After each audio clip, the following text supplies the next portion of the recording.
You mothers out there, two more NBA playoff games. The first game fours of round two. I'm going to break them both down for you. Knicks, 76ers, and of course Spurs, Timberwolves. Free plays analysis for Sunday NBA action coming up free right here, right now.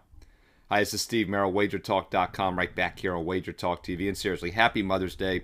We get some female viewers out there. And of all of you that are not female viewers, make sure you wish your mother a happy Mother's Day. And this is a nice Sunday lineup in the NBA here as we have two games, one daytime, one nighttime. We will start with the daytime game. Just a quick reminder, if you're liking these free play videos, thumbs up, click the thumbs up like, click the hype button on your mobile device, and I'll keep these plays coming free for you each and every day here on Wager Talk TV. So make sure you click subscribe, you click the bell as well, so you'll know when Monday's video is posted tomorrow here on the channel also. All right, first game is on ABC. They're reversing order. ABC's got the daytime game now on Sunday at 3:30 Eastern, New York, Philadelphia. And this series is all but over.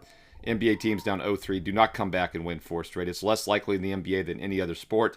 So Philly is done. The question becomes, are they done, or do they get put up a fight here in Game 4? You know, we saw the same situation with the Rockets down 0-3 last round, and then Houston came out and won the next two games. Now, the difference is that although Houston was a lower seed, they were the favorite in that series. Philly was not the favorite in this series, but this is a pretty competitive matchup still, and the point spread is saying that.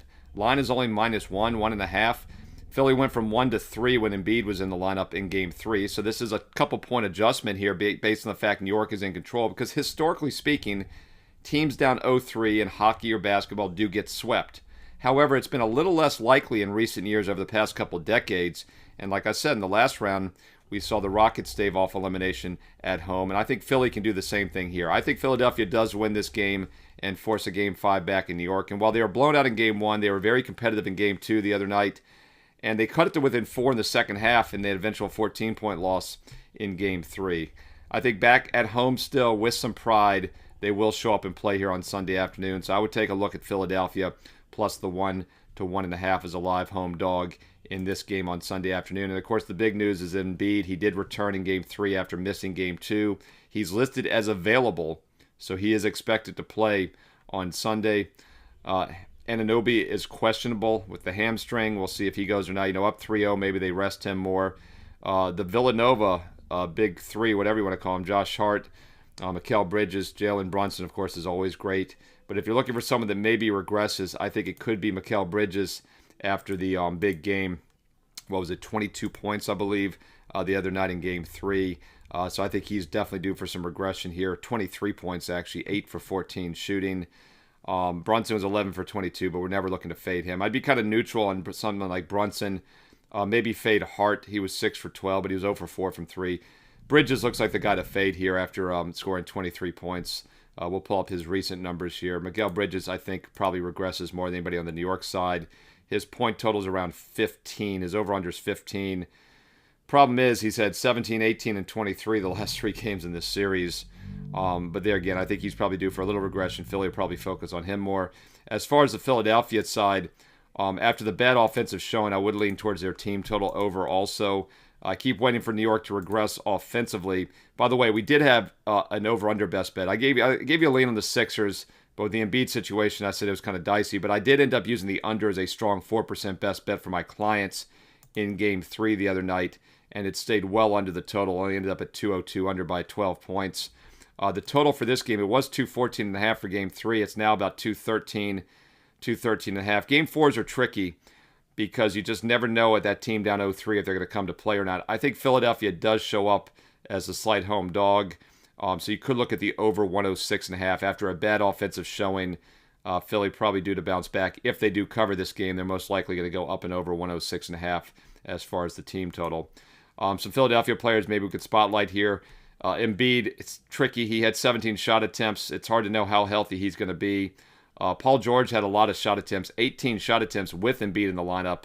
He only hit 6 of them. He only had 15 points. I do think there's more upside for Paul George, whether Embiid plays or not.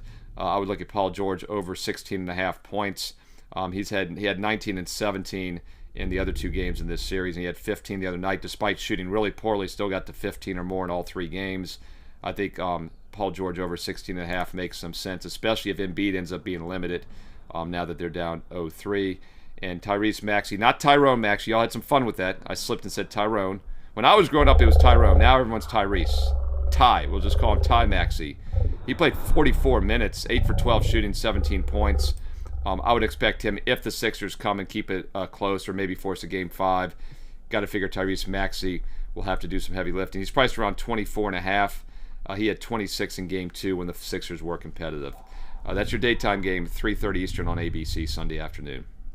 All right, your other game is actually more of a mismatch, at least as far as the series goes, but it's a 2-1 series, and that's, of course, San Antonio at Minnesota for Game 4. 7:30 Eastern, Sunday night on NBC and Peacock. Spurs, 4.5-point favorite, totals around 218.5. Did not use anything for my clients in Game 3. I did mention in the video that I thought maybe the under was worth a look at under 217, just due to the fact the Minnesota Timberwolves do not match up offensively well in this series, and they have to keep a slow-paced game to keep it close. Well, that was not the case. The game snuck up and over the total, landing on 223 overall, 115-108 win for the Spurs. And the one thing I did point out in the video, while Minnesota fit numerous good bounce-back spots off the biggest franchise loss in postseason history, I was not in a hurry to back them just because I think the Spurs are the much better team. And the other fact that this series was 1-1 meant San Antonio was less likely to let up after the blowout win like teams often do. And that's kind of how it turned out.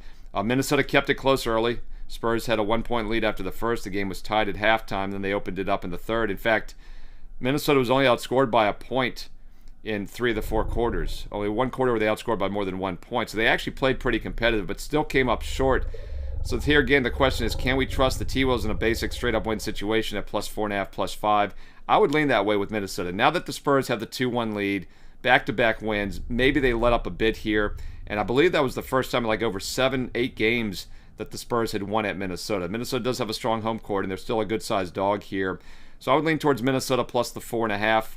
And also, I think you probably look at the first half. Just like they kept the game close in the first half the other night, Minnesota plus 2.5 first half is probably worth a look as well. And something I forgot to point out in that Sixers game, I mentioned how teams down 0-2 back at home in Game 3 usually perform well, and that the first half is usually where they outperform. Well, the Sixers won the first quarter, lost the first half, lost the game overall, but they did cover the first quarter. So here again, you might want to shorten this one up. Take a look at the Timberwolves plus 2.5 in the first half, or even the first quarter. Timberwolves are plus 1.5. Because here again, San Antonio is just the better team, and for getting only 4.5 for the game, it's going to go down to the wire. You almost kind of need the Timberwolves to be able to win the game outright. If you're going to play them at plus 4.5, you probably sprinkle some of the money line at plus 160, but I also don't mind shortening it and taking the first half at plus 2.5 overall with the Minnesota T-Wolves. And by the way, they're plus 140 on the money line in that first half. As far as the total in this game, I mentioned Game 3. I thought Minnesota had to slow things down, could not get in a run and gun, and they're going to have trouble scoring in general. That total was 217. It went over. Now it's 218.5. So I do think there's some value with the under now. It's the highest total since Game 1, which was also 218.5 and landed on 206.